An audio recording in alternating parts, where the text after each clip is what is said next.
Indo British advanced pain clinic నొప్పి మాయం surgery దూరం ఫర్ అపాయింట్మెంట్స్ 9155515563. నమస్కారం, వెల్కమ్ టు ఐ డ్రీమ్ ధర్మ మార్గం విత్ విజిత కార్యక్రమానికి స్వాగతం.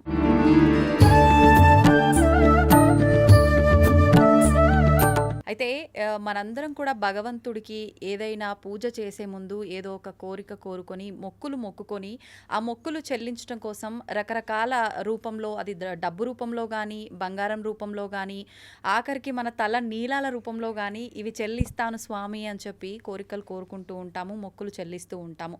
నిజంగా భగవంతుడికి మనం ఏదో ఒక రూపంలో ఏదో ఒకటి ఆయనకు ఆశ పెట్టి మనం కోరికలు కోరుకోవడం కరెక్టేనా? మనం భగవంతునితో కూడా వ్యాపారం చేస్తున్నామా? ఇలాంటి మంచి విషయాలు ఇప్పుడు గురువుగారితో మాట్లాడి తెలుసుకుందాం. ప్రస్తుతం మనతో పాటు ఉన్నారు సంతోష్ కుమార్ గణపాటి గారు. వారు ప్రవచనకర్త, ఋగ్వేద అధ్యాపకులు, ప్రముఖ ఆధ్యాత్మికవేత్త. ఇప్పుడు వారితో మాట్లాడి మరిన్ని విషయాలు తెలుసుకునే ప్రయత్నం చేద్దాం. నమస్కారం అండి. నమస్కారం అండి. మంగళం మాతో. అయితే మనం ఇందాక నేను చెప్పినట్టుగా చాలామంది భగవంతుని, చాలామంది కాదు అందరూ ఇదే పని చేస్తూ ఉంటారు సాధారణంగా. వాళ్ళ దగ్గర ఉన్నా లేకపోయినా ఏదో ఒకటి భగవంతునికి మొక్కుకునేటప్పుడు అది ఒక మొక్కు అనేది ధనం రూపంలో కానీ, స్వామి నేను అనుకున్నది నెరవేరితే నీకు పలానా ధనం నీకు హుండీలో వేస్తా అని, లేదంటే బంగారం అని చెప్పి, ఆఖరికి మనం తల నీలాలు కూడా కొంతమంది మొత్తం చేయించుకుంటారు, కొంతమంది కత్తర్లు అని చెప్పి రకరకాలుగా ఆయనకి ఏదో ఒకటి చెల్లిస్తూనే ఉంటామండి. నిజంగా ఇది కరెక్ట్ పద్ధతేనా? భగవంతుడికి మనం ఏదో ఒకటి ఈ రూపంలో ఇస్తేనే ఆయన మన కోరికలు నెరవేరుస్తాడా? ఆయన అనుగ్రహం మనకు కలుగుతుందంటారా? ఇప్పుడు ముఖ్యంగానండి, మొక్కు అనంటే వాగ్దానం. భగవంతుడికి మనం ఒక వాగ్దానం చేస్తూ ఉన్నాం. నేను ఇది చేస్తాను, ఇది జరిగితే ఇది చేస్తాను అని మనం చేస్తూ ఉన్నాం. ఇప్పుడు మన దగ్గర ఉన్నటువంటి డబ్బో జుట్టో ఏది ఇచ్చినా కూడా ఇదేది మనదేం కాదు, భగవంతుడిదే. ఇప్పుడు కొబ్బరికాయ మనం కొట్టామనుకోండి, అది మనది కాదు, అవును, భగవంతుడి సృష్టిలోంచి మనం తీసుకున్నాం. మళ్ళీ మనం ఆయనకి ఇస్తున్నాం. ఇందులో మనం ఇచ్చేది ఏముంది అంటే, ఆయనకి మనం ఇచ్చేదే ఉంది అని మనం ఆలోచించినప్పుడు, నువ్వు ఇవ్వడం మాత్రమే నిజం. ఆయనకి నేను ఇచ్చేస్తున్నాను, ఆయనకి నేను ఏదో ఉపకారం చేసేస్తున్నాను అనుకుంటే తప్పు. పురాణాల్లో ఒక వాక్యం ఉందండి, మీరు తలనీలాలు అన్నారు కాబట్టి చెప్తున్నాను. ముండనం చోపవాసశ్చ సర్వతీర్థే స్వయం విధి అంటారు. అంటే అండి, ముండనం అంటే తలనీలాలు మనం తీయించుకోవడం అన్నమాట అండి, గుండు చేయించుకోవడం, దానికి ముండనము అని పేరు. ఉపవాసం ఒకటి.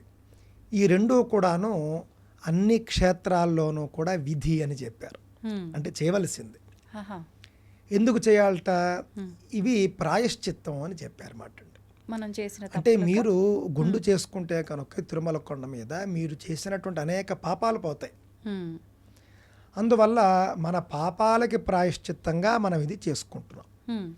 మనం స్వామికి సమర్పించడము, తిరుమల వెంకటాచల మహత్యంలో ఉన్నటువంటి ఆయనకి కొంత జుట్టు లేనప్పుడు ఇవ్వడం, అవన్నీ కూడా స్థల పురాణము, వెంకటేశ్వర మహాత్మ్యంలో మనకు కనిపిస్తున్నాయి. దాంతోపాటుగా మనకి ముఖ్యంగా ఇది అనేది అన్ని తీర్థక్షేత్రాల్లోనూ చేయాలి. శ్రీశైలం వెళితే శ్రీశైలంలో చేయాలి, గయ వెళితే గయలో చేయాలి, కాశీ వెళితే కాశీలో చేయాలి. పైగా అండి ఆశ్చర్యపోతారు మీరు, ఈ యొక్క ప్రాయశ్చిత్తం మక్కాలో ముస్లింలు కూడా చేస్తారు. అవునా? వాళ్లకు అనేక ఆచారాలు ఉన్నాయి. మక్కా యాత్రలో వాళ్ళకి ముఖ్యంగా 7 ఆచారాలు ఉంటాయి మక్కా యాత్రకి వెళ్ళేటటువంటి వాళ్ళు. అందులో కూడా 2 ఇవే, ముండనము, ఉపవాసము. అంటే తల గుండు చేయించుకోవడము, ఉపవాసం చేయడం. ఈ 2 మక్కాలో ముస్లింలు కూడా చేస్తారు. వాళ్ళకంటే పూర్వమే ఉన్నటువంటి ధర్మం సనాతన ధర్మం కాబట్టి ఇక్కడ నుండే ఆచారం వాళ్ళకి వెళ్ళింది అని చెప్పడంలో సందేహం ఏం లేదు. దీంతో పాటుగా ఇంకా కొన్ని వాళ్ళకి అక్కడివే ఉన్నాయన్నమాట అండి. దానం ఒకటి ఉంది. ఇప్పుడు దానాలు మనం పుణ్యక్షేత్రాల్లో చేస్తే మహాఫలం, వాళ్ళు మక్కాలో దానం చేస్తే మహాఫలం, అది చేస్తారు. ఈ విధంగా మన నుండి వాళ్ళు తీసుకున్నారు, వాళ్ళు చేస్తున్నారు. కావున ఏదైతే తల నీలాలు సమర్పించడం అనేటటువంటిది ప్రాయశ్చిత్తము, మన పాపాలు పోగొట్టుకునేది అని దృష్టిలో పెట్టుకుని స్వామికి మనం సమర్పించుకుంటాం. ఉపవాసం కూడా ఉంటాము క్షేత్రాల్లో. అయితే మీరు అడిగినటువంటి పాయింట్కి వస్తే, మనం నువ్వు నాకు ఇది ఇస్తే నేను నీకు ఇది ఇస్తాను అనేటటువంటిది ఏంటంటే, అది ఒక వ్రతం కిందకు వస్తుంది. అంతే. ఇప్పుడు నేను ఇది చేస్తాను అని భీష్మించి కూర్చుంటే మనకందరికీ తెలుసు భీష్ముడు అని, భీషణ ప్రతిజ్ఞ చేశాడు కాబట్టి అని. ఆయన ఒక ప్రతిజ్ఞ చేశాడు, జీవితాంతం దాని మీద ఆయన నిలబడ్డాడు. దానికి ఏమైంది, ఆయనకు గొప్ప కీర్తి లభించింది. అంటే దానికి ఆయనకి ఫలం వచ్చింది. తక్షణమే తండ్రి ఆయనకి ఇచ్ఛా మరణం అనేటటువంటి ఒక వరం ఇచ్చేశాడు. ఎప్పుడు కావలస్తే అప్పుడు నువ్వు మరణాన్ని ఆహ్వానించవచ్చు అని. భారత యుద్ధంలో కూడా చివరిలో ఆయన కోరుకుంటేనే వచ్చింది మరణం, అంతే తప్ప వేరే. కావున ఈ విధంగా మనం భగవంతుడికి మొక్కుకుని దాన్ని మనం ఆచరిస్తే అదే ఒక వ్రతము అనే విషయాన్ని దృష్టిలో పెట్టుకుని ఆ వ్రతం చేయడం వల్ల మనకి ఫలం వస్తుంది.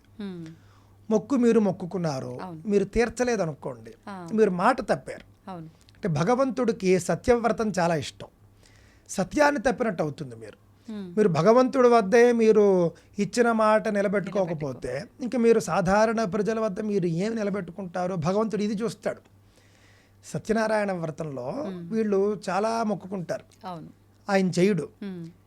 చేయనప్పుడు భగవంతుడు ఆగ్రహిస్తాడు, ఆగ్రహించి ఏదో శిక్షించాడు అని మనకు అందులో కనిపిస్తుంది. అంటే ఏంటంటే భగవంతుడు నన్ను పూజిస్తానని చెప్పి నువ్వు పూజించలేదు, అందుకే నీకు ఈ శిక్ష అని ఎందుకు చెబుతాడు? చెప్పడు. ఆయన పేరే సత్యనారాయణ స్వామి. సత్యం ప్రధానంగా కలిగినటువంటి భగవంతుడు. అంటే మర్చిపోయిన దాన్ని గుర్తు చేయడం కోసం మళ్ళీ ఇబ్బంది, అది ఒక మాయను సృష్టిస్తాడంతే ఆయన సత్యంలో నిలబెట్టడం కోసం. ఉదాహరణకి ఆయన వ్యాపారస్తుడు ఈ విధంగా చేస్తా అన్నాడు, మాకు సంతానం లేదు, సంతానం కలిగితే కనుక నీ వ్రతం చేస్తాను అని మొక్కుకున్నాడు. కూతురు కలిగింది, పెద్దదయింది, పెళ్ళైపోయింది, చేయలేదు వ్రతం. అది ఇచ్చిన మాట తప్పాడు ఆయన. ఆ అసత్య దోషం అది. ఇచ్చిన మాట తప్పాడు, అందుకు కోపం వచ్చింది. పాయింట్ 1. రెండవది, ఇతను ప్రజల్లో ఉండే మనిషి. వ్యాపారస్తుడు అని అంటే నిరంతరం నలుగురు వస్తారు, కొనుక్కుంటారు, ఈయన అమ్ముతాడు. భగవంతుడికి ఇచ్చిన మాటే నువ్వు నిలబెట్టుకోని వాడివి, భగవంతుడి వద్దే నువ్వు సత్యవ్రతం చేయని వాడివి, నువ్వు ప్రజలతో ఎలా ఉంటావు? ఇది ఆయన ఆలోచించాడు. ప్రజా సంబంధాలు ఉంటాయి కదా ఎక్కువగా, కావున మనం బుద్ధి చెప్పాలి అని ఆయన అనుకున్నాడు. అనుకుని ఆయన బుద్ధి చెప్పాడు, సత్య మార్గంలో పెట్టాడు. ఇచ్చిన మాట తప్పకూడదు, నిలబెట్టుకోవాలి అని. అదేవిధంగా మొక్కు కూడా అంతే. మనం భగవంతుడికి ఇచ్చిన మాట నిలబెట్టుకోవడం అదే ఒక వ్రతము. మీరు ఒక మాట ఇచ్చి ఆ మాట మీరు భగవంతుడికి ఇచ్చింది నిలబెట్టుకుంటే పెద్ద వ్రతం. మీరు సాధారణంగా మీ తోటి వాళ్ళకి ఒక మాట ఇచ్చారు, ఆ మాట మీరు నిలబెట్టుకున్నారనుకోండి, దానికి కూడా మీకు కొంత పుణ్యం ఉంటుంది. దీనికి మొక్కు అని పేరు. మనం భగవంతుడికి ఇచ్చేదేం లేదు, ఆయన మనకి ఇచ్చిందే మనం మళ్ళీ ఇస్తూ ఉన్నాము. ఇదంతా ఒక కారణం అంతే. మనం అయితే చాలా మంది మర్చిపోతుంటారండి, మొక్కుతారు, మొక్కడానికి అయితే ఆ ఇబ్బందుల్లో ఉన్నప్పుడు. కానీ ఇందాక మీరు చెప్పినట్టు సత్యనారాయణ స్వామి కథలో ఉన్నట్టుగా మొత్తానికి మర్చిపోతారు, అసలు ఒక మొక్కు మొక్కుకున్నామన్న ఆలోచన కూడా ఉండదు. మరి అలాంటప్పుడు అసలు మనం ఆ మొక్కు చెల్లించుకునే అవకాశమే ఉండదు కదా. ఎటువంటి మొక్కు మర్చిపోయి ఉంటాం. అప్పుడు ఏమిటి అని అంటే కొన్ని అసత్యవ్రత దోషాలు, అలాంటప్పుడు మనం చేయడానికి కొన్ని అసత్య దోషం ఏదైతే ఉందో అది పోగొట్టుకోవడానికి మనం కొన్ని వ్రతాలు అని ఉన్నాయి. మనం సంవత్సరం పొడవునా మనకు వచ్చేటటువంటి పండుగల్లో చాలా వాటిలో ఇది ఉంటుంది. దీనికి కూడా మనం ఒకటి చేసుకోవచ్చు. నేను తెలిసి తెలియక నిన్ను మొక్కుకుని మర్చిపోయినటువంటి దోషం ఏదైతే ఉందో దాన్ని పోగొట్టు, నువ్వే నాకు మళ్ళీ గుర్తు చేసి ఆ మొక్కు తీర్చేలా చూసుకోనన్నా అనుకోండి, భగవంతుడే చూసుకుంటాడు. అది దోషం కాదు, మరుపు దోషం కాదు, కానీ తెలిసి ఉండి చేయకపోతేనే దోషం. ఇప్పుడు కొంతమంది పెద్దవాళ్ళు ఉంటారు, ఫర్ ఎగ్జాంపుల్ మనవళ్ళకో మనవరాలకో వివాహం చాలా ఆలస్యమైంది అనుకోండి, లేదంటే సంతానమే అనుకోండి, నా మనవడికి కనుక ఇలా జరిగితే నేను అలా చేస్తా స్వామి అని చెప్పి రకరకాలుగా మొక్కుకుంటారు పెద్దవాళ్ళు. కానీ వాళ్ళు కాలం చేస్తారు ఈ లోపే, అనుకున్నవి జరుగుతాయి. కానీ ఈ మొక్కు ఆ ముసలావిడ మొక్కింది వేరే వాళ్ళు చెల్లించొచ్చా, అప్పుడు మా అమ్మమ్మ మొక్కింది నానమ్మ మొక్కింది అనుకుంటారు. లేదు అంటే ఆ ముస్లాం పోయింది, ఏం మొక్కిందో కూడా అసలు మనకు తెలియదు, మొక్కుంటుంది కానీ ఏం మొక్కిందో. అటువంటి అప్పుడు ఏం చేయాలి? అది తెలియనప్పుడు అలాంటి డౌట్ ఉంటే, మా నానమ్మ అమ్మమ్మ చాలా మొక్కులు మొక్కుకునేది, ఏం మొక్కుకుందో ఏమిటో, ఆవిడ చెల్లించిందో లేదో అనుకున్నప్పుడు దాన్ని దృష్టిలో పెట్టుకుని భగవంతుడికి చెప్పుకోవచ్చు. అవి తెలిసేలా చేయి స్వామి అనేది ఒకటి. అది కూడా అవకాశం లేకపోతే కనుక ఆవిడ మొక్కుకున్నటువంటి మొక్కులు ఏవైతే ఉన్నాయో అవి తీర్చలేకపోతే వాటికి ప్రతిఫలంగా నేను ఇది చేస్తున్నాను అని చేసుకోవచ్చు. అరుణాచల గిరి ప్రదక్షిణం కానీ, తిరుమల దర్శనంలో ఉపవాసాలు మొదలైనటువంటివి కానీ, ఇలా కొన్ని మనకు తెలిసిన వ్రతాలు దానికి ప్రాయశ్చిత్తంగా మనం చేసుకోవచ్చు. ఓకే. ఓకే. అలా చేసినప్పుడు మనకి చాలా మంచి జరుగుతుంది. సత్యనారాయణ పూజే చేసుకోవచ్చు. చేసుకుని నేను ఏమైనా మర్చిపోయినటువంటి మొక్కులు ఉంటే దానికి ప్రాయశ్చిత్తంగా ఇది చేసుకుంటూ ఉన్నాను, దయచేసి అనుగ్రహించు స్వామి అని మనం చేసుకోవచ్చు. అయితే ఇప్పుడు మనం ఎలాగూ ఇందాక గుండు టాపిక్ మాట్లాడుకున్నాం కదండి. సాధారణంగా ఆడవారి విషయానికి వస్తే మనం ఆ క్షేత్రాలకు వెళ్ళినప్పుడు చాలామంది 3 కత్తర్లు అని చెప్పి మొక్కుకొని ఇస్తూ ఉంటారు. కొంతమంది ఏకంగా గుండే చేయించుకుంటారు. నిజంగా ఆడవారు గుండు చేయించుకునే విధానం ఉందంటారా? మనకి శాస్త్రం మనం చూసుకుంటే ఆడవారికి గుండు లేదండి. ఇప్పుడు మగవారు నున్నగా గుండు చేయించుకుంటే ఏ ఫలమో, ఆడవారు 3 కత్తెరలు ఇస్తే అదే ఫలం వస్తుంది. రెండూ సమానమే. కానీ కొంతమందికి ఒక నమ్మకం, గుండు చేయించేసుకుంటే అని చెప్పేసి, అలా లేదండి. అది అపనమ్మకం, అది అపార్థం. అది ఆడవారు గుండు చేయించుకోనక్కర్లేదు. మరి ఇప్పుడు సుమంగళి స్త్రీలు ఎప్పుడూ జుట్టుతోనే ఉండాలి. పూర్వ సువాసనీత్వం వచ్చినప్పుడు, అంటే భర్త కాలం చేసినప్పుడు ఆ యొక్క ప్రాయశ్చిత్తం ఉంటుంది తప్ప అంతవరకు మాత్రం గుండు చేయించుకోకూడదు ఆడవారు. కొందరి ఇళ్లల్లో మాత్రం వాళ్ళ నానమ్మ అమ్మమ్మ వాళ్ళ నుండి వచ్చేస్తుంది గుళ్ళు చేయించుకోవడం, వాళ్ళకి అలవాటు. పెద్ద ఆవిడ చెప్పింది కదా అని వీళ్ళు చేసేసుకుంటారు. కానీ అది చేయకుండా ఉంటే మంచిది. ఆడవారు ఎప్పుడూ కూడా, సుమంగళి స్త్రీలు ఎప్పుడూ మంగళకరంగా ఉండాలి, నిండుగా ఉండాలి. జుట్టు, బొట్టు, పువ్వులు, చీర ఇవన్నీ ఉండాలి. అలా కాకుండా గుండు చేయించేసుకుంటే అది సుమంగళిత్వానికి కొంత మళ్ళీ అదేమన్నా దోషంగా మారుతుందంటారా? మరి అంతే కదండి. మళ్ళీ పూర్తిగా జుట్టు పెరిగి వాళ్ళు పువ్వులు పెట్టుకునేంత వరకు వాళ్ళకి మనం వాయనం ఇవ్వడానికి పనికిరారు. అలాంటివి ఉంటాయి అన్నమాట అండి. జుట్టు, పువ్వులు, ఇక్కడ కుంకుమ. ఇప్పుడు జుట్టు ఉందనుకోండి, మీరు ఇక్కడ కుంకుమ పెడతారు, గుండు ఉంటే ఏం పెడతారు? కావున అది దోషం అవుతుంది. అంటే అది సౌభాగ్యకరం కాదు కాబట్టి. సౌభాగ్యకరం కాదు, మంగళకరం కాదండి. మరి ఒకవేళ భర్త చనిపోయిన స్త్రీలు చేయించుకోవచ్చు అంటారా? వాళ్ళు చేయించుకోవచ్చు, ఇబ్బంది లేదండి. ఓకే. అంటే వాళ్ళకి వయసుతో సంబంధం ఏం లేదు, ఎవరైనా సరే భర్త లేని చేయించుకుంటే తప్పేం లేదు. ఓకే. అయితే ఇప్పుడు ఎలాగో భగవంతుడి టాపిక్, ఆయనకు సంబంధించిన టాపికే మాట్లాడుతున్నాం కాబట్టి నాకు ఒక చిన్న డౌట్. మామూలుగా మనం ఆలయాల్లోకి, క్షేత్రాల్లోకి వెళ్ళినప్పుడు భగవంతుడి దృష్టిలో అందరు సమానమే అంటారు. కానీ ఆలయాలకు, క్షేత్రాలకు వెళ్ళినప్పుడు ఒక్కొక్కరిని ఒక్కొక్క రకంగా వాళ్ళ హోదాని బట్టి చూస్తుంటారు. ఏమంటారు, ఇది 500 దర్శనం అని చెప్పి, ఇది ఈ దర్శనం అని చెప్పి అలా పెట్టారు. అంటే దానికి తగ్గట్టుగా స్తోమత ఉన్నవాళ్ళు మాత్రమే వెళ్ళాలనే అది అక్కడ అర్థం. నిజంగా ఇంత తేడాలు ఉంటాయండి భగవంతుని దగ్గర కూడా? ఇది కరెక్టే అంటారా? నిజానికి భగవంతుడు మాత్రం ఆయన యందు ఎవరికి ఎక్కువగా భక్తి ఉంటే ఆయనకే ఉన్నతాసనం వేస్తాడు. మీకు భాగవతంలో చూస్తే కృష్ణ పరమాత్మ, కుచేలుడు, వీళ్ళిద్దరి మధ్య ఉండే సంబంధం మనకు అర్థమవుతుంది. కుచేలుడు అంటే ఆయన దరిద్రుడు అని అర్థం. అంటే కట్టుకోవడానికి సరైన బట్ట కూడా లేదు, చిరిగిన బట్టలు, మాసిన బట్టలు కట్టుకున్నవాడు ఆయన. అలాంటి కుచేలుడు చిన్నప్పుడు, చిన్న వయస్సులో, అంటే ఇద్దరు కలిసి చదువుకున్నారు. కృష్ణ పరమాత్మ, కుచేలుడు వీళ్ళిద్దరూ ఒకే గురుకులంలో చదువుకుంటారు.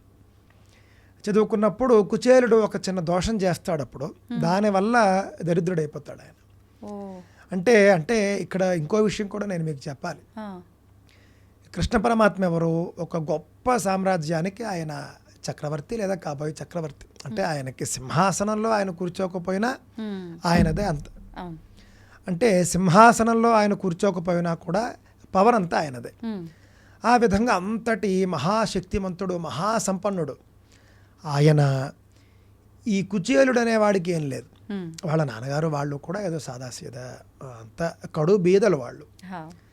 వీళ్ళిద్దరూ కలిసి ఒకే గురుకులంలో చదువుకున్నారు.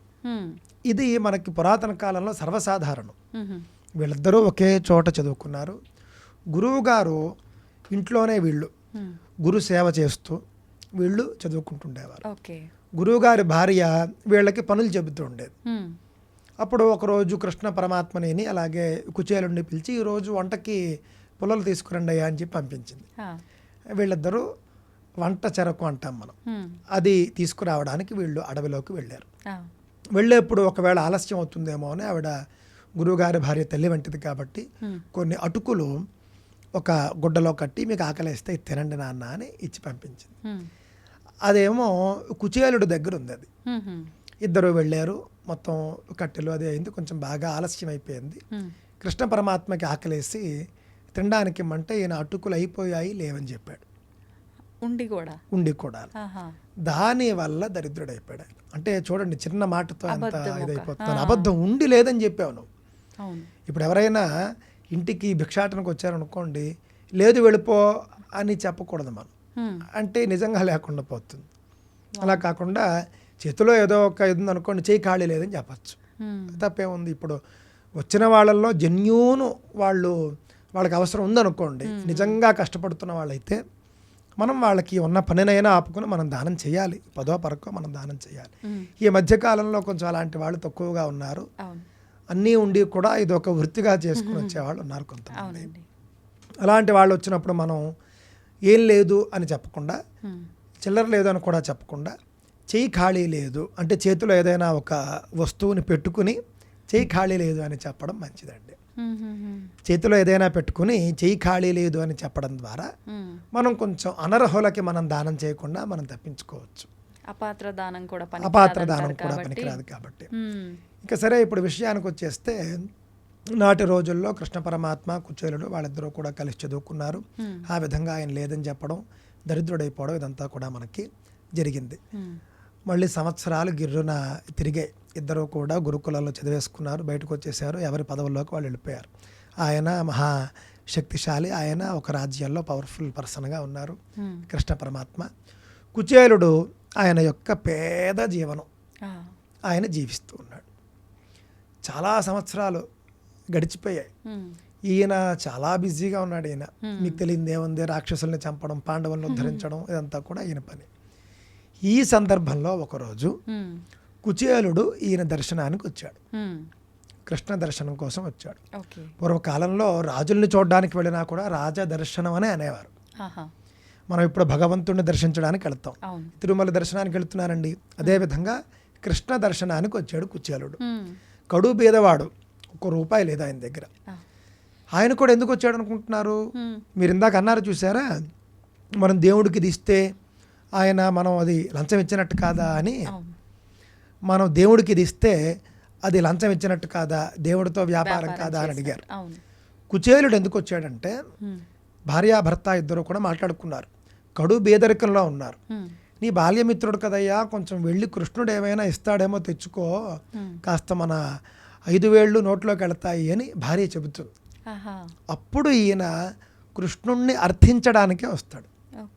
ఏదైనా కృష్ణుడి సహాయం తీసుకోవడానికే వస్తాడు. మరి వచ్చినప్పుడు ఉట్టి చేతులతో రాకూడదు కదా. అందుకని ఆయన పాపం ఇంట్లో ఏమీ ఉండదు పాపం. అప్పుడు భార్య కొంత పాత అటుకులు ఉంటాయి, ఆ అటుకుల్ని పాపం ఒక చిన్న గుడ్డలో కట్టిస్తూ ఆ అటుకులు తీసుకుని వస్తాడు. అంటే ఇదంతా కూడా మీరు మనం దర్శనానికి వెళ్ళడానికి మీరు మ్యాచ్ చేసుకోండి. మనం భగవంతుడి దగ్గర గుర్తునే వాళ్ళం, ఏదో ఒక కానుక వేయడానికి మనం వెళతాం. ఆ విధంగా ఆయన అటుకులు తీసుకుని వస్తే డబ్బులు లేవు. డబ్బులు ఉన్నవాళ్ళు అయితే ఇప్పుడు దుర్యోధను లాంటి వాళ్ళు కృష్ణ దర్శనానికి వస్తే చాలా కానుకలు తెచ్చేవారు. ఈయన దగ్గర అవేం లేవు. పాడుబడిపోయినటువంటి పాత అటుకులు ఉంటే తీసుకుని వచ్చాడు ఈయన. ఈయన బయట ఉన్నాడు. ఈయన వేషభూషణ చూసి ద్వారపాలకులు లోపలికి వదలలేదు. చిచ్చి అసలు ఎవడవు నువ్వు, నిన్ను మా స్వామి చూస్తాడా ఏంటి, ఏం చూడ్డు అని గెంటేస్తూ ఉంటే కృష్ణుడు వెంటనే అక్కడ ప్రత్యక్షమైపోతాడు. ప్రత్యక్షమైపోయి ఆగండి మీరు అని చెప్పేసి ఆయన్ని తీసుకుని లోపలికి వెళ్తాడు. అంటే ఆయన మరి డబ్బులు లేవు, డబ్బులు తేలేదు, ఏమీ లేదు. ఎందుకు ఆయన వచ్చాడు అని అంటే భక్తి. అంటే కృష్ణుడు ఆయన నాకేదో ఉపకారం చేస్తాడు, సహాయం చేస్తాడు అన్న నమ్మకంతో అంత దూరం నుండి వచ్చాడు. ఆయన ఉట్టి చేతులతో రాలేదు. కాస్తో కూస్తో ఆయన శక్తిలో ఇంతే అటుకులైనా కోటీశ్వరుడు 100 కోట్లు ఇచ్చినట్లు లెక్క. అంబానీ తిరుమల వెంకటేశ్వర స్వామికి 500 కోట్లు విరాళం ఇచ్చిన, ఏమీ లేనివాడు 5 రూపాయలు ఇచ్చిన, అది కూడా లేనివాడు 5 బియ్యపు గింజలు ఇచ్చినా కూడా ఒకటే. నీ శక్తిలో నువ్వు ఎంత పర్సంటేజ్ ఇచ్చావనేది ఇంపార్టెంట్. ఆ విధంగా ఆయన అటుకులు తీసుకుని వచ్చాడు. ఈయన ద్వారం వద్దకు వచ్చి తీసుకుని లోపలికి వెళ్ళాడు. నా కోసమే వచ్చావు కదయ్యా అని చెప్పేసి లోపలికి వెళ్ళిన తర్వాత సహజంగా ఈయన కృష్ణుడిని పూజించాలి. కానీ కుచేలుడు విప్రుడు, వేద విద్వాంసుడు కాబట్టి కృష్ణుడే కుచేలుడిని పూజిస్తాడు. అక్కడ ఒక సింహాసనంలో కూర్చోబెట్టి కుచేలుడి కాళ్ళు కడిగి ఆ యొక్క కాళ్ళు కడిగినటువంటి నీళ్లు జల్లుకుంటాడు. ఆయన చల్లుకునే భార్యలందరినీ పిలుస్తాడు, వాళ్ళకి చెల్లుతాడంటే ఆయన చేసి చూపించడం. అంటే ఈయన చిన్నవాడు ఆయన పెద్దవాడు అని కాదండి అక్కడ. ఆయన చేస్తే జనం చేస్తారు. యద్యదాచరతి శ్రేష్ఠ. కృష్ణుడు చేస్తే ఆయన చేసింది చూసి అందరూ చేస్తారు అనే ఉద్దేశంతో ఆయన చేసి చూపించాడు, ఒక సందేశం ఇచ్చాడు. ఆయన చక్కగా కాళ్ళు కడిగాడు. కాళ్ళు కడిగి ఆ నీళ్లు భార్యలతో సహా చెల్లుకున్నాడు. చెల్లుకున్న తర్వాత ఏమిటయ్యా వచ్చిన కారణం ఏమిటి అని అనడానికంటే ముందు, నా దగ్గరికి నువ్వు ఉట్టి చేతులతో రావే, ఏదో తీసుకొచ్చే ఉంటావు, ఏం తెచ్చావు అంటాడు ఆయన.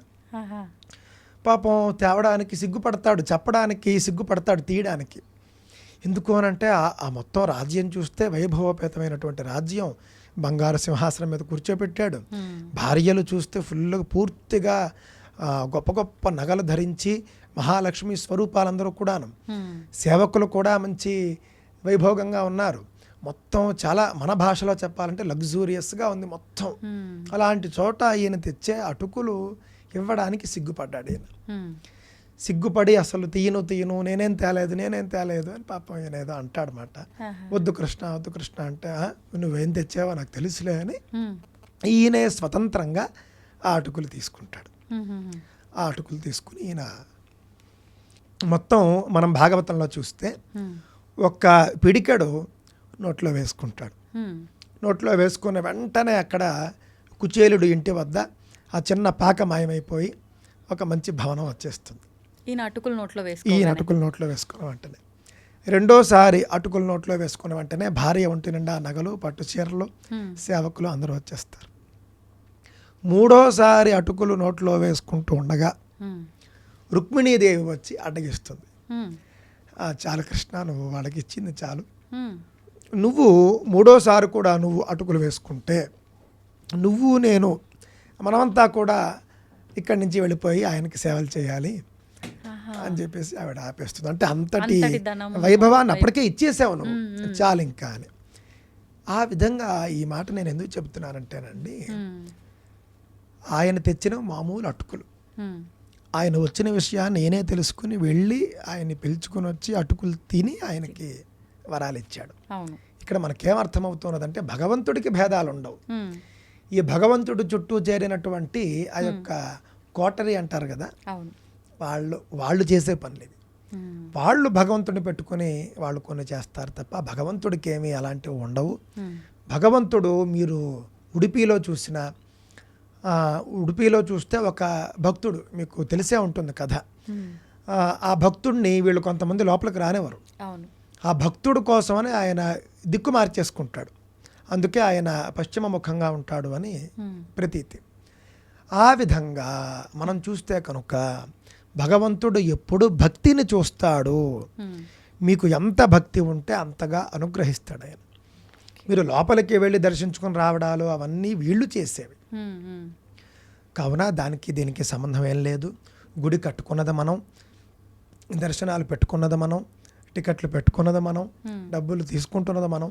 అంతేకాని ఇందులో భగవంతుడికి ఎలాంటి సంబంధం ఉండదు. ఆయన భక్తుల్ని ఏ విధంగా అనుగ్రహించాలో ఆ విధంగా అనుగ్రహిస్తాడు. అక్కడ నేరుగా లోపలికి తీసుకెళ్లి దర్శనం చేయిస్తేనే అనుగ్రహం అని కూడా కాదు, అది కూడా అవుతుంది. మంచి భక్తి, తీవ్రమైనటువంటి భక్తి ఉంటే కనుక వాళ్ళకి తగినటువంటి దర్శనం కూడా లభిస్తుంది. అందులో ఎలాంటి సందేహం లేదు. మరి వీటిని మార్చేది ఎవరండి? మరి భగవంతుడు మార్చాలి కదా అంటే కనుక ఇలాంటి మార్పులు మనం కోరుకుంటే భగవంతుడు చేస్తాడు. మనం నిర్మించుకున్నటువంటి గుళ్ళలో స్వామి ఈ విధమైనటువంటి హెచ్చుతగ్గులు బాగోలేదు, నువ్వు దీన్ని జస్టిఫై చేయి కొంచెం నువ్వు అని మనం కోరుకుంటే ఆయన చేస్తాడు.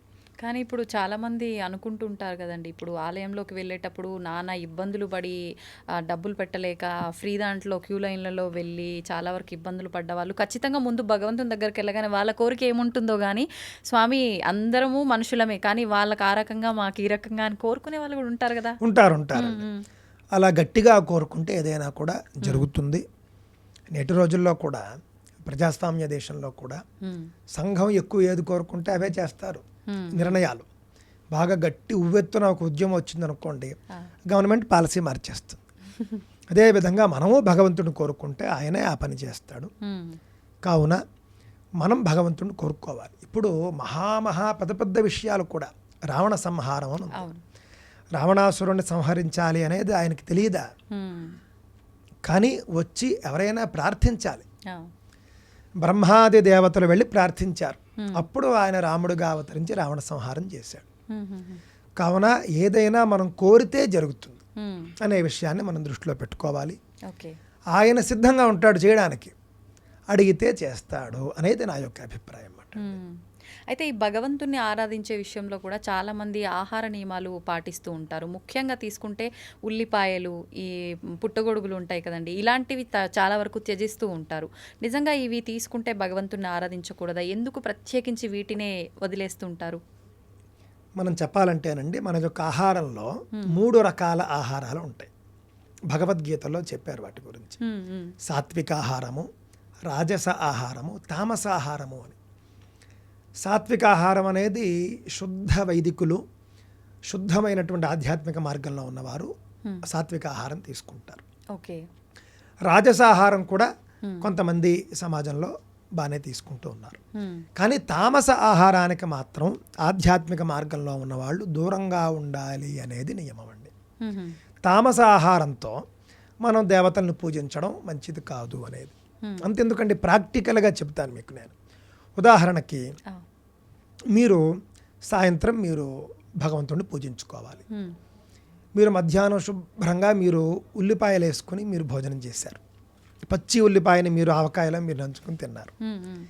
భోజనం చేసిన తర్వాత నుంచి మీకు ఆవలింతలు వస్తూ ఉంటాయి, మీకు మత్తుగా అయిపోతారు, మీకు నిద్ర వచ్చే పరిస్థితి ఉంటుంది. ఆ సిచ్యువేషన్లో దేవుణ్ణి ఏం పూజిస్తారు? తామస ఆహారం యొక్క లక్షణం మత్తుగా ఉండడం ఒకటి, అలాగే త్రేన్పులు రావడం ఒకటి, అదేవిధంగా మీకు ఆసక్తి లేకపోవడం, కొంచెం ఏదో డ్రౌజీగా ఉండడం అంటారు, ఆ విధంగా ఉండడం, అనవసరమైనటువంటి వాయువులు శరీరం నుండి బయటకు రావడం, ఈ విధంగా కొంత అసౌకర్యం అనేటటువంటిది బాగా ఉంటుంది తామసాహారం తీసుకున్నప్పుడు. కావున మనం దేవతా పూజల్లో తామసాహారాన్ని విడిచిపెడితే మంచిది. ఉల్లిపాయ గురించి అడిగారు కాబట్టి చెబుతాను నేను. ఉల్లిపాయ ఎందుకు తినకూడదు అంటేనండి, ఒక ఆవిడ పాపం పెద్ద ఆవిడే ఎందుకో కొంచెం వేరే విధంగా ఆవిడ చెప్పుకుని వచ్చింది. అది పక్కన పెడితే ఉల్లిపాయ తామసాహారం కాబట్టి తినకూడదు. ఉల్లిపాయ మీరు తిన్న వెంటనే మీ నోరు ఎంత వాసన వస్తుంది. అవునండి. మీరు సంస్కృత నిఘంటువులు చూస్తే ఉల్లిపాయకు కొన్ని ప్రత్యామ్నాయ పేర్లు, అంటే వాటికి ఇంకా చాలా మారుపేర్లు ఉంటాయి కదా. ఉల్లిపాయకు అనేక మారుపేర్లలో ముఖ దుర్గంధి అనే పేరు కూడా ఉంది. అంటే ఉల్లిపాయ రోజు తినేవాడు దగ్గరికి మీరు వెళ్ళారనుకోండి, ఒక రకమైనటువంటి వాసన వస్తుంది. అంటే ఆ విధంగా ఉల్లిపాయ మనలో ఒక బ్యాడ్ స్మెల్ని తెచ్చేస్తుంది. కావున అది కూడా ఒకటి. అదేమో యవనేష్ట శాకము అని పేరుందండి. యవనులు వాళ్ళు ఇష్టంగా తినేటటువంటిది ఉల్లిపాయ అని కూడా ఒక పేరుంది. అంటే వాళ్ళు ఒక యవనులు అంటే అదే మన గ్రీకు, ఐరోపా ఖండం అటువైపు ఉండేవాళ్ళు, అలాగే సౌదీ, వీళ్ళంతా కూడా మీకు పాశ్చాత్యులు, సింధు నది అవతల ఉన్న వాళ్ళంతా కూడా మీకు వేరే వాళ్ళ కింద లెక్క. వాళ్ళకి ఇష్టం ఎక్కువగా. నాకు తెలిసి ఉల్లిపాయని తీసుకుని వచ్చింది కూడా వాళ్ళే ఎక్కువగా, అంటే ప్రచారం చేసింది వాళ్ళే ఎక్కువగా. కానీ మన దేశం చాలా నాగరికమైన దేశం కాబట్టి నోరు వాసనలు కొట్టే పదార్థాలు మనం తినం. అక్కర్లేనటువంటి వాయువులు శరీరం నుండి వచ్చేవి కూడా మనం తినం, అంటే గ్యాస్ ఉత్పాదకమైనవి కూడా మనం తినం. ఆ విధంగా సాత్విక ఆహారమే మనం తీసుకోవాలి, తామస ఆహారం తీసుకోకూడదు. ఉల్లిపాయ, గేదె పాలు కూడా తామస ఆహారం కాబట్టి మన వాళ్ళు వ్రతాల్లో ఉన్నవాళ్ళు తీసుకోవద్దు అని చెబుతారు అన్నమాట అండి. గేదె పాలు మత్తు కలిగిస్తాయి, ఇది చాలా తక్కువ మందికి తెలిసినటువంటి విషయం. అందుకే దేవతా పూజల్లో గేదె పాలు కూడా మనం వాడం, ఎందుకంటే అది సాత్వికం కాదు. ఆవు పాలు పాలే, గేదె పాలు పాలే, కానీ గేదె పాలు తామసమైనటువంటి గుణాన్ని కలిగి ఉంటాయి, ఆవు పాలు సాత్విక గుణాన్ని కలిగి ఉంటాయి.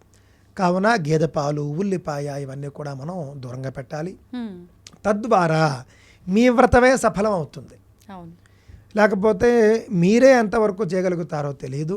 ఇది మాత్రమే కాకుండా శాస్త్రాల్లో కూడా ఉల్లిపాయ తింటే ప్రాయశ్చిత్తం చెప్పారు. ఆధ్యాత్మిక మార్గంలో ఉన్నవారు, మాకేమీ పూజా పురస్కారం లేదండి, అది మీ ఇష్టం, వాళ్ళ గురించి మనం మాట్లాడటం లేదు. ఏ పూజలు లేని వాళ్ళు ఏమైనా తినచ్చు, ఏమైనా తింటారు, అది వాళ్ళ ఇష్టం, వాళ్ళకి ఏం కావాలో అది తింటారు. కానీ మీరు పూజల్లో ఉండేవాళ్ళు, ఆధ్యాత్మిక వ్రతాల్లో ఉండే వాళ్ళ గురించి మనం మాట్లాడుతున్నాం. అలాగే మీరు పుట్టగొడుగులు అని కూడా అన్నారు. మీరు పుట్టగొడుగులు అనేది మీరు మాంసాహారం అనుకోండి, మీరు మాంసాహారం తీసుకుంటున్నాననే ఉద్దేశంతో పుట్టగొడుగులు తీసుకోండి.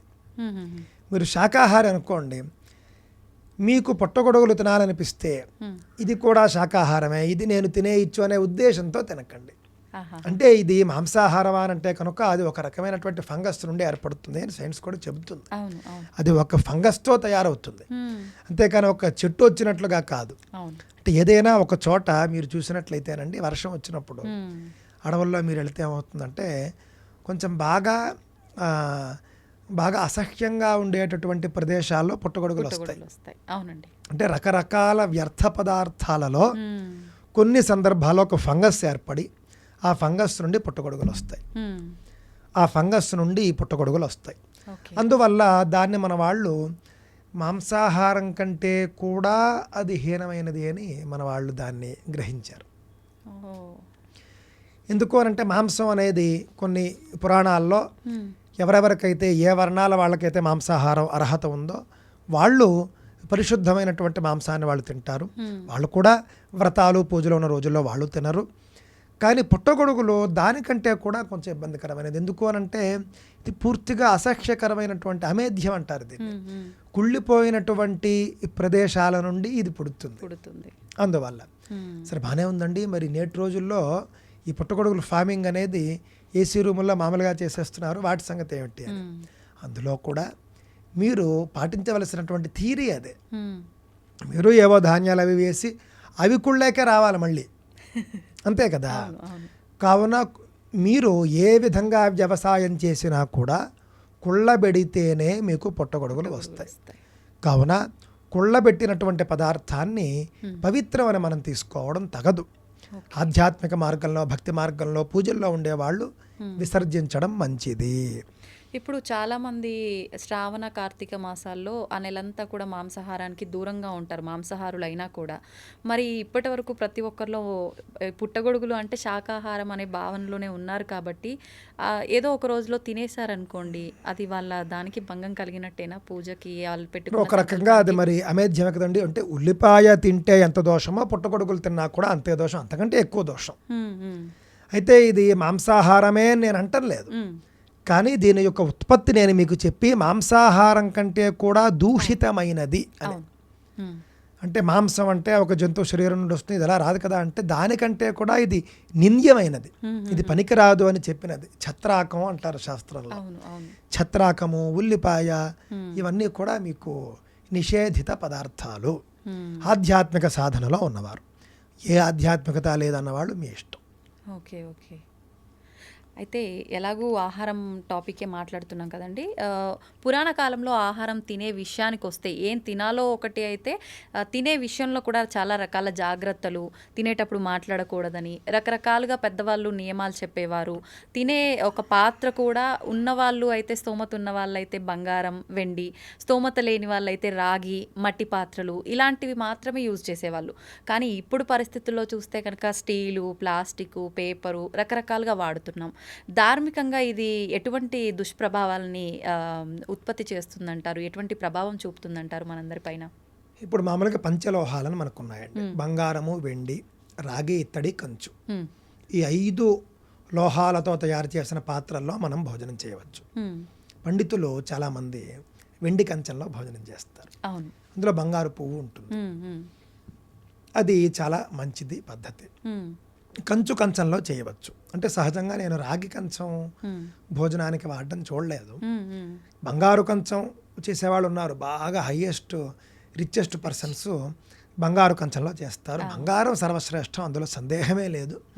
బంగారం తర్వాత వెండి చాలా గొప్పది, వెండి తర్వాత కంచు చాలా గొప్పది, ఇత్తడి కూడా, ఇత్తడి కంచాల్లో కూడా చేయవచ్చు. రాగి అంటే రాగి ఇత్తడి దగ్గరికి వచ్చేసరికి ఏంటంటేనండి కొంచెం కెమికల్ రియాక్షన్స్లో కొన్ని తేడాలు ఉంటాయి. అందువల్ల భోజనాలకు కంచాలుగా రాగి, ఇత్తడి వాడినట్లుగా నేను ఎక్కడ గమనించలేదు. కంచు మాత్రం భోజనానికి వాడతారు, అంతవరకు నేను చూడడం జరిగింది. వెండి, కంచు వాడతారు. ఇవి కూడా లేవు. ఇంకా అనేక కంచాలు చెప్పారు. అందులో కొంతమంది, అందరూ కాదు కానండి, యోగులు సన్యాసులు వాళ్ళు చెక్క కంచంలో తినడం నేను చూశాను. చెక్కతో తయారు చేసిన కంచాలు వాళ్ళకు ఉంటాయి, అందులో తింటారు. మట్టి కంచాల్లో కూడా మీరు తినచ్చు. కానీ దురదృష్టవశాత్తు నేటి రోజుల్లో మట్టి కంచాలు కాస్ట్లీ అయిపోయాయి. అవునండి, అది కూడా సంపన్నులు తినేటటువంటిది అయిపోయింది. కావున మీరు ఏం చేయొచ్చండి, చక్కగా మీరు ఆకులో తినవచ్చు.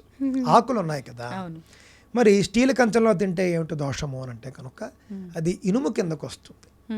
దురదృష్టవశాత్తు మన వద్ద ఇనుము వాడకం ఎక్కువ అయిపోతుంది, అంత మంచిది కాదు.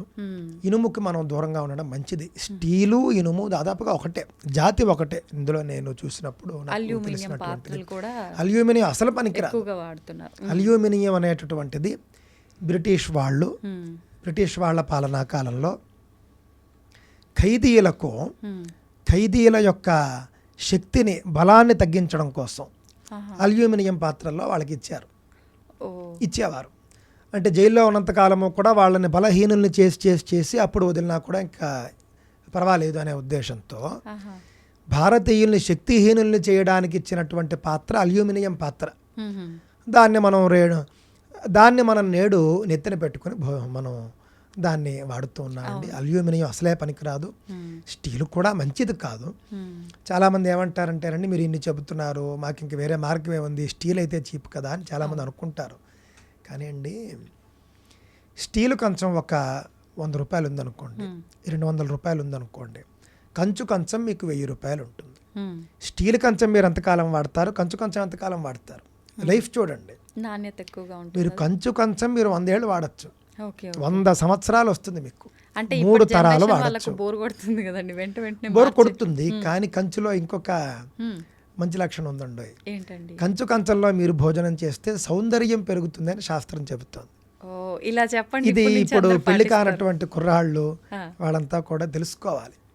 అంటే పెళ్ళైనటువంటి వాళ్ళు, అంటే ముఖ్యంగా మళ్ళీ దానికి వేరే నియమం ఉంది, కానీ సరే అది పక్కన పెడితే కంచు కంచంలో తింటే సౌందర్యం కలుగుతుంది, అందం పెరుగుతుంది. అందువల్లనైనా కంచు కంచంలో భోజనం చేయండి అని నేను చెబుతాను. ఆకుల్లో తింటే అద్భుతమైనటువంటి ఫలాలు. విస్తరాకుంది, అరిటాకుంది, మోదుగాకుంది. తెలంగాణలో మోదుగాకులు బాగా పండిస్తారు. వరంగల్ అటువైపు వెళ్ళిపోతే మొత్తం మోదుగు చెట్ల పంట.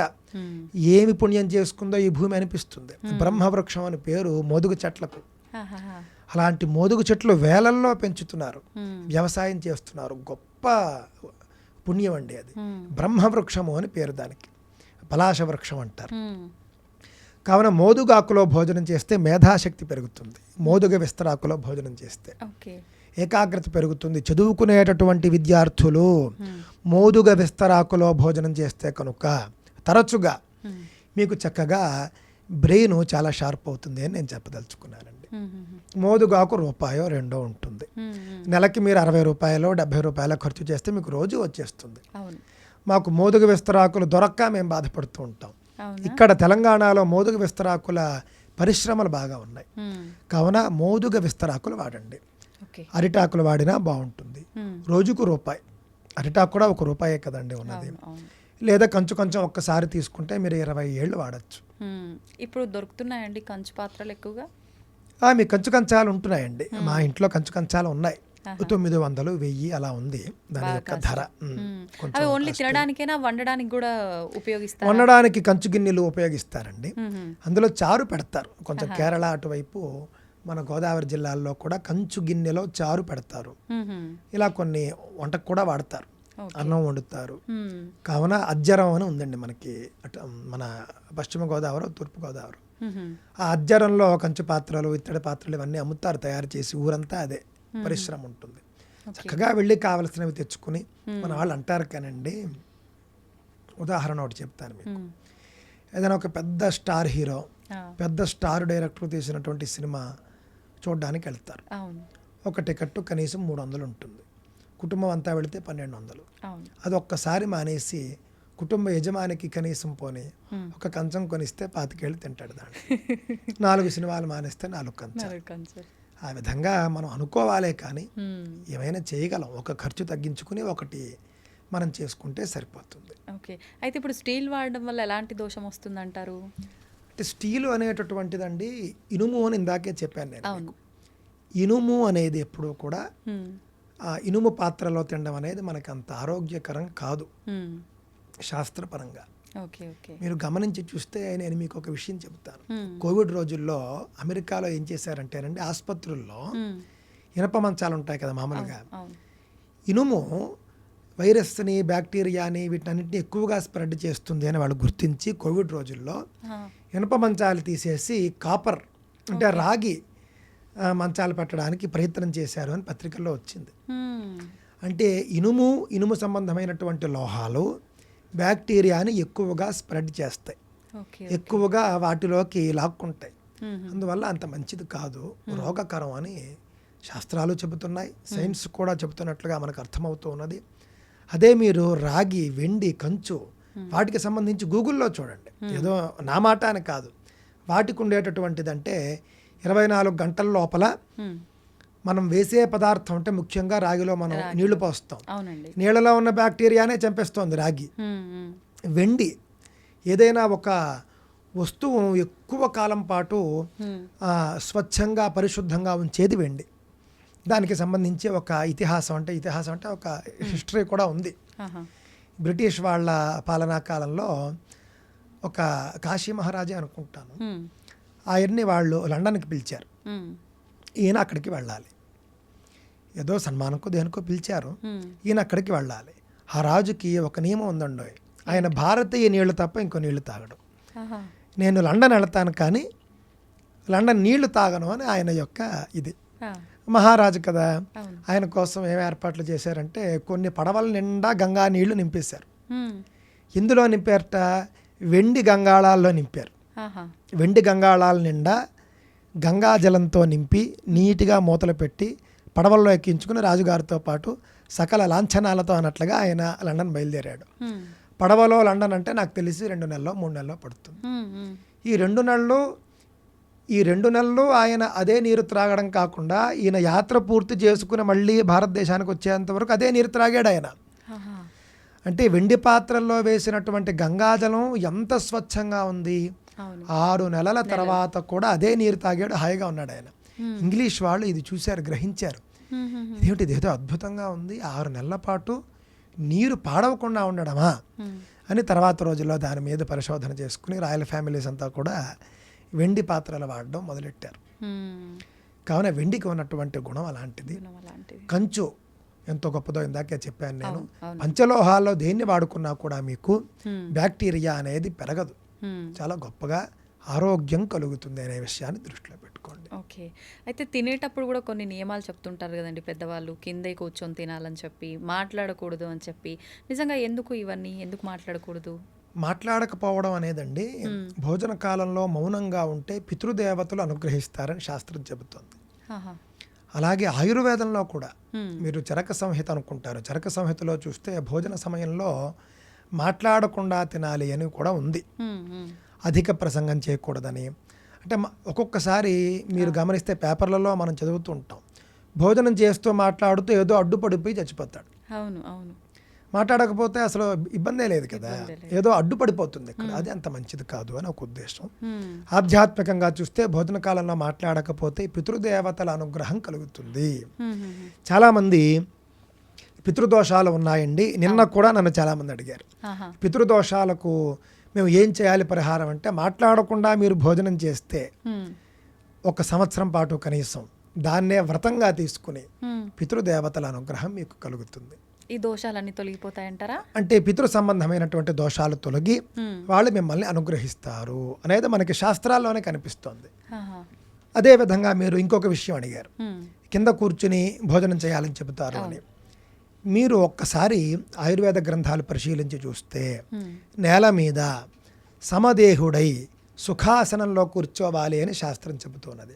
సమదేహుడు అంటే ఏమిటి అంటే, చక్కగా మనం ఇలా స్ట్రైట్గా కూర్చోవాలి. అంటే ఏదో కొంచెం అడ్డదిడ్డంగా కూర్చోవడం, ఇటు వంగి కూర్చోవడం అలా కాకుండా, అంటే మనం నోట్లో పెట్టుకున్నటువంటి ఆహారం సులువుగా మనకు లోపలికి చేరేట్టుగా మనం కూర్చోవాలి అని అక్కడ ఉద్దేశం అండి. అందువల్ల కుర్చీల్లో కూర్చుని తినడం అనేటటువంటిది సుఖాసనం కాదు కాబట్టి అది అంత మంచిది కాదు అనేది ఆయుర్వేదం కూడా చెబుతూ ఉన్నది. నేల మీద ఒక ఆసనం వేసుకుని, మఠం వేసుకుని చక్కగా సుఖాసనంలో పూజకు మనం ఏ విధంగా కూర్చుంటామో ఆ విధంగా మనం భోజనానికి కూర్చుంటే కనుక ఆరోగ్యానికి చాలా మంచిది అని మనకు ఆయుర్వేదమే చెబుతుంది. ఓకే. అయితే మనం భోజనం చేసే విషయంలోనే పాత్రల విషయంలో ఇంత జాగ్రత్తలు తీసుకోవాలన్నప్పుడు భగవంతుడికి ఆరాధన చేసే విషయంలో కూడా చాలామంది స్తోమత ఉంటే వెండి, లేదంటే మనం దానికి ఆల్టర్నేట్గా ఏదో ఒకటి పెద్దవాళ్ళు చెప్తూ ఉంటారు. కానీ చాలామంది స్టీల్ పాత్రలు కూడా వాడుతూ ఉంటారు. నిజంగా అలా చేయటం వల్ల ఫలితం ఉంటుందంటారా, పూజ చేసిన ఫలితం? అంటే కొంచెం అంటే తక్కువ ఫలితం వస్తుందండి. అంటే ఇప్పుడు మీకు ఏ శక్తి లేదు, ఉన్న దాంట్లో పెట్టుకున్నారు, అక్కడ భక్తిగా చూస్తాడు భగవంతుడు.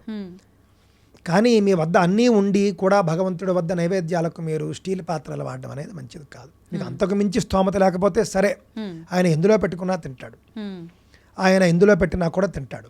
కానీ ఆకుల్లో నైవేద్యం చేయొచ్చు కదా, ఆయనే వద్దంట కదండి. బంగారు వెండి కంచు కంచాలు పెట్టక్కర్లేదు, మీరు రూపాయి అరిటాకులో నైవేద్యం పెట్టండి, ఎంత మంచిది, గొప్పగా ఆయన అనుగ్రహిస్తాడు. నిజానికి ఆయనకి ఇందులో పెడితే ఆయన అనుగ్రహించడు, అందులో పెడితే అనుగ్రహిస్తాడని కాదు, అది మళ్ళీ మనమే తింటాం. కావున ఆరోగ్యకరమైనటువంటి పాత్రల్లో మనం భగవంతుడికి నైవేద్యం చేసి తింటే మనకే మంచిది అని మనకు కనిపిస్తోంది. మీ భక్తి ప్రధానం, మీకు ఏది అందుబాటులో ఉంటే ఆ పాత్రలోనే భగవంతుడికి నైవేద్యం చేయవచ్చు. కానీ శక్తి ఉన్నవారు మాత్రం ఈ విధంగా చేయండి అనేది నా యొక్క అభిప్రాయం అండి. ఓకే. అయితే ఇప్పుడు చాలామంది మనం చూస్తున్నాము, అంటే స్వామీజీలే అనొచ్చు, వాళ్ళని ఏమనొచ్చో తెలియదు, కానీ మేము హిమాలయాల్లో తపస్సు చేశామని, శంబల అనే ప్రాంతాన్ని మేము చూసామని, అక్కడ అశ్వత్థామ బతికే ఉన్నాడని, ఆయనతో మేము మాట్లాడామని రకరకాలుగా చెప్పుకుంటూ వస్తున్నారు. ఈ మధ్య మనకు ఆ సినిమా వచ్చిన తర్వాత కూడా ఇంకా అశ్వత్థామ గురించి ఎక్కువగా మాట్లాడడం జరుగుతోంది. ఆయన ఇంకా బ్రతికే ఉన్నాడని చెప్పడం కూడా జరుగుతోంది. నిజంగా ఇదంతా నిజమే అంటారా అండి? అంటే మనం వాళ్ళు చెబుతున్న వాళ్ళందరివి కూడా అబద్ధాలనో, వాళ్ళు చూడలేదనో చేయలేదనో నేను ఎప్పుడు అననండి. మహర్షులు కానీ మహాత్ములు కానీ మరణించినటువంటి వాళ్ళు కూడా దివ్య శరీరంతో వీళ్ళకు దర్శనం ఇవ్వవచ్చు. అంటే శరీరాన్ని వదిలిపెట్టిన తరువాత లేజర్ బాడీస్ ఉంటాయి, వాళ్ళకి తేజస్ శరీరాలు అంటారు, మన భాషలో లేజర్ బాడీ. అంటే ఉదాహరణకి మీరు ప్రొజెక్టర్ వేస్తే స్క్రీన్ మీద మీకు ఏది పడుతుందో అది లేజర్ బాడీ, దాన్ని దివ్య శరీరం అంటారన్నమాట అండి. ఆ విధంగా దివ్య శరీరంతో దర్శనం ఇచ్చి ఉండవచ్చు. కావున మహాపురుషులు ఎవరైనా ఉంటే, తపస్సంపన్నులు ఎవరైనా ఉంటే కనుక వాళ్ళు దేహాన్ని విడిచిపెట్టి కూడా మనకి వాళ్ళు దర్శనం ఇవ్వాలనుకుంటే ఇవ్వవచ్చు, అందులో సందేహం ఏమీ లేదు. కానీ నాకు మాత్రం అండి భారతంలో నేను చూసినప్పుడు నాకేమనిపించిందంటే అశ్వత్థామ ఇంకా జీవించి ఉన్నాడు అనేది ఈ యొక్క గ్రంథాల ఆధారంగా మాత్రం నాకు కనిపించటం లేదండి. చూసిన వాళ్ళు ఈ యొక్క శరీరంతోనే చూశారు అని కాదు అక్కడ ఉద్దేశం. ఇందాక చెప్పినట్లుగా దివ్య శరీరంతో కూడా చూసి ఉండవచ్చు. ఉదాహరణకు అశ్వత్థామ ఇంకా జీవించి ఉండడానికి గల కారణాలు ఏమిటి అని మనం ఒకసారి చూడాలి. ముందు ఆయన పుట్టినప్పుడు ఒక దివ్య మణితో పుడతాడు, ఇక్కడ ఉంటుంది. శివుడికి మూడో కన్ను ఉన్నట్లుగా ఆయనకి ఇక్కడ ఒక మణి ఉంటుంది. ఆ మణి యొక్క ప్రత్యేక లక్షణాల్లో ఆ మణి ఉన్నంత కాలము ఆయన ఎవరో చంపలేరు, ఆయన వద్దకు మరణం రాదు. కావున ఆ మణి ఉంటే ఆయన అసలు మరణించడు. సరే, ఆయన చేసినటువంటి తప్పులు పాపాల కారణంగా ఆ మణిని వీళ్ళు పాండవులు తీసేసుకుంటారు. అంటే వ్యాస మహర్షి స్వయంగా పాండవులకి ఇచ్చేయమని అశ్వత్థామకే చెబుతాడు. అప్పుడు అశ్వత్థామ ఆ మణి తీసి ధర్మరాజుకి ఇచ్చేస్తాడు. ధర్మరాజు ఆ మణిని ద్రౌపదీ దేవికి ఇస్తాడు. ఆవిడ భారత సామ్రాజ్ఞి, భారతదేశానికి ఆవిడ మహారాణి, ఆవిడ వద్ద ఉండాలి అని ఆవిడకు ధరింపజేస్తాడు. కావున అశ్వత్థామ వద్ద మణి లేదు, కావున అశ్వత్థామకు ఇంకా మరణం ఉంది అని అక్కడ అర్థం. కానీ కృష్ణుడు అశ్వత్థామకు ఒక శాపం ఇస్తాడు. ఏకంగా ఉత్తరాగర్భం మీద కూడా అస్త్రం వేస్తాడు. ఈయన గర్భంలో ఉన్న పిండాన్ని కూడా చంపేస్తానన్న మహాపాపం. రాత్రి పడుకున్నప్పుడు వాళ్ళని పాండవ పుత్రుల్ని చంపేస్తాడు. అలాగే కడుపులో ఉన్నటువంటి ఆ యొక్క పిండాన్ని కూడా చంపడానికి అస్త్రం వేస్తాడు. అంతకు మించిన పాపం లేదని భావించినటువంటి కృష్ణ పరమాత్మ, నువ్వు ఒక్కసారిగా నువ్వు మరణించకూడదు అని భావించి ఆయన ఏమంటాడు, కలియుగంలో 3000 సంవత్సరాల పాటు కుష్ఠు వ్యాధితో నీ శరీరం అంతా కూడా ఆ కుష్ఠు పుండ్లు అవన్నీ కూడా ఉన్నప్పుడు వాటి నుండి రక్తం అదంతా కూడా చీము నెత్తురు కారుతూ ఉండగా కలియుగంలో 3000 ఏళ్ల పాటు నువ్వు భూలోకంలో తిరుగుతావు. నీ వద్దకు ఎవడూ రాడు, నీ వద్ద నుండి దుర్గంధం, చాలా వాసనలు వస్తూ ఉంటాయి. ఆ విధంగా కలియుగంలో ఆ విధంగా కలియుగంలో 3000 ఏళ్ళు నువ్వు ఉంటావు అని ఆయన శపించాడు. ఓకే. శపించినప్పుడు 3000 ఏళ్ళ శపించినప్పుడు కలియుగంలో 3000 ఏళ్ల వరకు ఆయన ఉంటాడు అనేటటువంటి చిరంజీవిత్వం ఆయనకు వచ్చింది. చిరంజీవి అని అంటే అర్థం మరణం లేనివాడు అని కాదు అర్థం. చిరంజీవి అంటే ఎక్కువ కాలం జీవించేవాడు. చిరం అంటే దీర్ఘకాలం. ఇప్పుడు ఉదాహరణకి చిరకాలం వర్ధిల్లు తల్లి అంటారు, అంటే ఎక్కువ కాలం జీవించు అని అర్థం అంతే. చిరంజీవి అనే శబ్దం వేరు, అమరుడు అనే శబ్దం వేరు. ఎక్కడ వచ్చిందంటే సమస్య అండి, చిరంజీవి అనే పదానికి ఇంగ్లీష్ ట్రాన్స్లేషన్లో ఇమ్మోర్టల్ అని చేశారు. ఇమ్మోర్టల్ అంటే అమరుడు, అమర్త్యుడు. అమర్త్య అనే శబ్దం నుండి ఇమ్మోర్టల్ అనే ఇంగ్లీష్ పదం వచ్చింది. మీకు ఆ సిమిలారిటీ కూడా మీకు అర్థమవుతోంది. అమర్త్య శబ్దం నుండి ఇమ్మోర్టల్ అనేది వచ్చింది. కావున అమరుడు అంటే అసలు అమరుడు అంటే చావు లేని వాళ్ళు, వాళ్ళు దేవతలు. దేవతలకు మరణం ఉండదు, అమృతం తాగుంటారు వాళ్ళు. కానీ వీళ్ళు దేవతలు కాదు, చిరంజీవులు, ఎక్కువ కాలం జీవించేవారు. ఎంతకాలము అనేది వాళ్ళ వాళ్ళ పరిస్థితిని బట్టి ఉంటుంది, వరాన్ని బట్టి పరిస్థితిని బట్టి. మార్కండేయుడు అత్యధికంగా 7 కల్పాల పాటు జీవిస్తాడు. సప్త కల్పాంత జీవన అంటారు. కల్పం అంటే నాకు తెలిసి 800 కోట్ల సంవత్సరాలు అని అనుకుంటూ ఉన్నాను. 756 ఆ విధంగా చూసినా 800 కోట్లు కాదండి, కల్పం అంటే 400 కోట్లు, 430 కోట్ల సంవత్సరాలు అనుకుంటున్నాను ఒక కల్పం.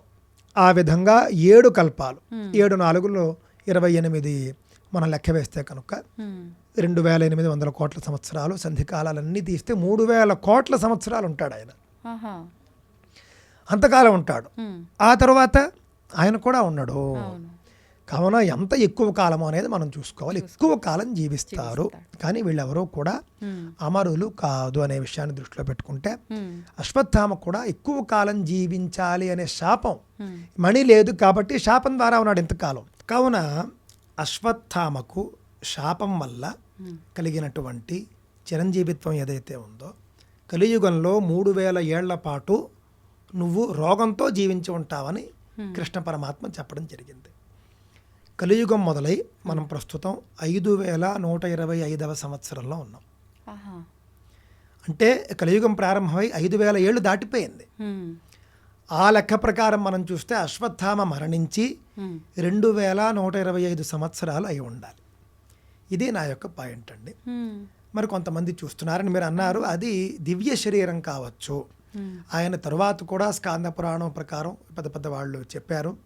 దాని ప్రకారం ఆయన మళ్ళీ ఆ 3000 ఏళ్లలోనే చివరిలో తపస్సు చేశాడని, శివుడు ప్రత్యక్షం అయ్యాడని చెబుతారు. అక్కడ కూడా ఆయన చిరంజీవిత్వం మళ్ళీ ఇచ్చినట్లుగా అక్కడ లేదండి, అది కనిపించటం లేదు. కానీ రోగం పోయినట్లుగా మనకు కనిపిస్తోంది. ఇంకా చిరంజీవిత్వం ఇంకెవరూ ఆయనకి ఇవ్వలేదు కాబట్టి ఆయన తరువాత కొంతకాలం జీవించి ఆయన వెళ్ళిపోయి ఉంటాడని నా యొక్క అభిప్రాయం. ఎవరైతే చూసామని చెప్పారో వాళ్ళని ఎక్కడా నేను తప్పు పట్టినట్లు కాదు, తప్పు పట్టడం లేదు. వాళ్లకు కనిపించినటువంటిది దివ్య శరీరం అయి ఉండవచ్చు. ఎందుకంటే శివుడి గురించి తపస్సు చేసి ఈయన కూడా మరి కొంత తపస్సంపన్నుడుగా మారాడు కాబట్టి, ఋషితుల్యుడుగా మారి ఉంటాడు కాబట్టి దివ్య శరీరంతో దర్శనం ఇచ్చి ఉండవచ్చు అనేది నా యొక్క కన్క్లూజన్ అండి. కానీ మేము మాట్లాడాము అని కూడా కొంతమంది చూసిన వాళ్ళు ఖచ్చితంగా మాట్లాడడానికి ప్రయత్నిస్తారు, మాట్లాడతారు కదా. దివ్య శరీరం అయితే మాట్లాడే అవకాశం ఉంటుంది? అవకాశం ఉంటుందండి. లేజర్ బాడీ ఇప్పుడు మనం వీడియో కాల్లో మాట్లాడినట్టే. ఇప్పుడు మనం తెర మీద, సినిమా తెర మీద మనం చూస్తున్నవంతా కూడా లేజర్ బాడీస్. ఆ మాటలు మనకు వినిపిస్తున్నాయి కదా. అదే విధంగా దివ్య శరీరాలు కూడా మాట్లాడతాయి. ఆ విధంగా మాట్లాడి ఉండవచ్చు. ఇప్పుడు అలా అంటే సామాన్య మానవులు వెళ్ళినా కనిపిస్తారా ఒకవేళ ఉంటే? లేదు అంటే చాలా రకాల సాధనలు తపస్సులు చేసిన వాళ్ళకే కనిపిస్తారా? సామాన్య మానవులకు కూడా అలా ఉంటే కనుక కనిపించే అవకాశం ఉంది. అశ్వత్థామేమి ఆంజనేయ స్వామి లాగా ఒక గొప్ప దేవతా సమానుడైనటువంటి వ్యక్తి, సాక్షాత్తు ఆయన దేవుడు కదా ఆంజనేయ స్వామి. ఆయన అయితే ఆయన కనిపించాలనుకుంటేనే కనిపిస్తాడు. వీళ్ళు అశ్వత్థామ మొదలైన వాళ్ళు సామాన్యులుగా మనకు కనిపిస్తున్నారు. అంటే కొన్ని తప్పులు చేశారు, వాళ్ళు గొప్ప పనులు చాలా చేశారు, కొన్ని తప్పులు చేశారు. వారి యొక్క మంచి చెడు నిర్ణయించే శక్తి మనకేం లేదు. అయినప్పటికీ కూడా కనిపించే అవకాశం ఉంది. ఎవరికైనా వాళ్ళు కనిపించవచ్చు, వాళ్ళకేమీ పెద్దగా ఇది లేదు. ఓకే. అయితే ఇప్పుడు శాపం ఉంది అని అంటే శాపం నుంచి విముక్తి పొందుతుంటారు. ఆయనకు విముక్తి పొందడం అనేది అంటే ఇంకా డైరెక్ట్ చావేనా? అంటే శాప విముక్తే ఆయనకి శివ పూజ వల్ల కలిగినట్లుగాను, ఆయన రోగంతో ఆయన తిరిగాడు కాబట్టి ఆ రోగం నుండి ఆయన విముక్తుడు అవడం వల్ల శాప విముక్తి. అవును. మణి లేదు కాబట్టి ఇంకా ఆయనకి మరి చిరజీవిత్వం లేదు. ఈ శరీరం ఒకవేళ ముసలివాడైపోతే ఆయన కూడా పోతాడు అంతే. ఆ విధంగా నా యొక్క అభిప్రాయం. మొత్తానికైతే మీరు కూడా ఒక క్వశ్చన్ మార్క్లో పెట్టేశారనమాట ఇప్పుడు అందరినీ. అశ్వత్థామ బతికే ఉన్నాడు అని నమ్మే వాళ్ళకి మీరు చెప్పిన ఆధారాలను బట్టి బతికి ఉండడేమో అనిపిస్తోంది. అసలు నిజంగా ఏంటనేది ఇంకా భగవంతుడికే తెలియాలి. చూద్దామండి. ఇంకా ఈ వీడియోకి వచ్చే కామెంట్లు, స్పందనలు, చర్చల్ని బట్టి మళ్ళీ మనం తదుపరి కూర్చున్నప్పుడు తప్పక చర్చిద్దాం. తప్పకుండా అండి. సంతోషం అండి. చాలా మంచి విషయాలు, చాలా చక్కగా అద్భుతమైన వివరణ ఇచ్చారు. ధన్యవాదాలు. స్వస్తి, మంగళం మహత్.